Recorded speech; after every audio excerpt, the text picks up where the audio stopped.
ఇప్పుడు యుక్రెయిన్ రష్యాలో drone warfare నడుస్తుంది, 3 సంవత్సరాల నుంచి నడుస్తుంది. మన దగ్గర పాకిస్తాన్ కి ఆ పొజిషన్ లేదు, ఇండియా కూడా లేదు, అంత లేదు. కానీ మనం నడిపేయవచ్చు కొన్ని రోజులు.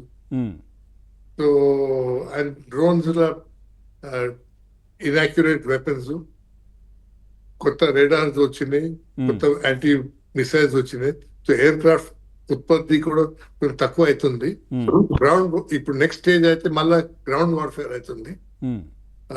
ఫోర్సెస్ చక్కగా బార్డర్ క్రాస్ చేసి వెళ్ళాలి అటు, అది నెక్స్ట్ స్టేజ్. ఇప్పుడు మనం చూడాలి ఎప్పుడు అవుతుందని. ఇప్పుడు పాకిస్తాన్ కు లాసెస్ అయితే బాగా వచ్చింది. వాళ్ళ లావర్ రేడార్ స్టేషన్ డిస్ట్రాయ్ చేసిండ్రు, రావల్పిండిని అటాక్ చేసిండ్రు. ఈ రోజు కరాచీలో పోర్ట్ మీద అటాక్ అవుతుందని చెప్తున్నారు. సో వాళ్ళు మనకన్నా చిన్న దేశం, వాళ్ళకు పొజిషన్ కూడా అంత మనలాగా లేదు, ఎకనామిక్ పొజిషన్ లేదు, సెక్యూరిటీ పొజిషన్ లేదు. Above all military affairs law right must be on your side, అది కూడా వాళ్ళ సైడ్ లో లేదు. సో వాళ్ళు అగ్రెసివ్ నేషన్. అందరు అంటున్నారు మీరు టెర్రరిస్ట్. వాన్స్ కూడా అన్నాడు మీరు టెర్రరిస్ట్ ఎందుకు పంపించారు, మీ దగ్గర ఎందుకు ఉంచారు. ఇప్పుడు అది టెర్రరిస్ట్ ని ఇట్లా పెట్టుకొని వాడు పక్క ఇట్లా పోయి. సరే, ఇది పాకిస్తాన్ కు ఊహించిన పరిణామమేనా? పాకిస్తాన్ కు ఊహించిందా నేను ఈ విధంగా చేస్తే నెక్స్ట్ జరిగేది ఇట్లా ఉంటుంది పరిణామాలను ఊహించిందా, లేదంటే వాళ్ళ ఇంటర్నల్ అది ఒక వాళ్ళ మెంటాలిటీ. నేను 25 సంవత్సరాలు వాళ్ళతో డీల్ చేశాను ట్రాక్ 2 మీద సెక్యూరిటీ ఇష్యూస్. వాళ్ళొక పంజాబీ ముసల్మాన్ మెంటాలిటీ అంటాము.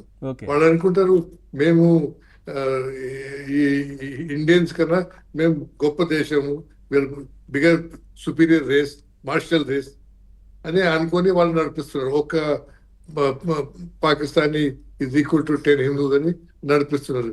అది కొంచెం తగ్గాలి.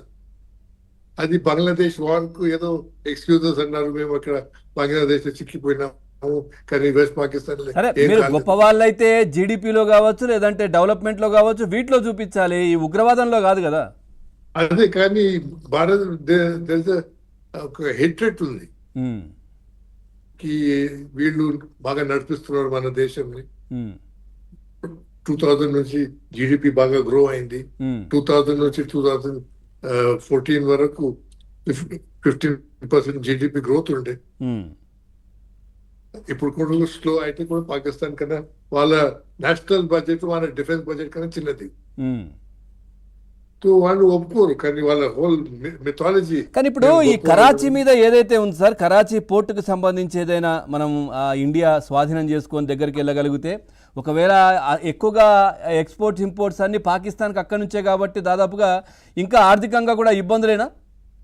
ఇంకా ఇబ్బంది పడుతుంది. బ్లాకేట్ చేయాలి, పోర్ట్ కి బాంబ్ చేయక్కర్లేదు, బ్లాకేట్ పెట్టవచ్చు.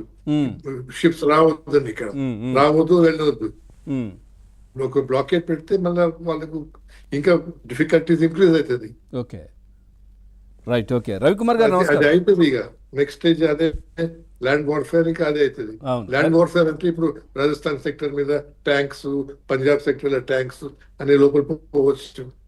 అవును, రవికుమార్ గారు నమస్కారం.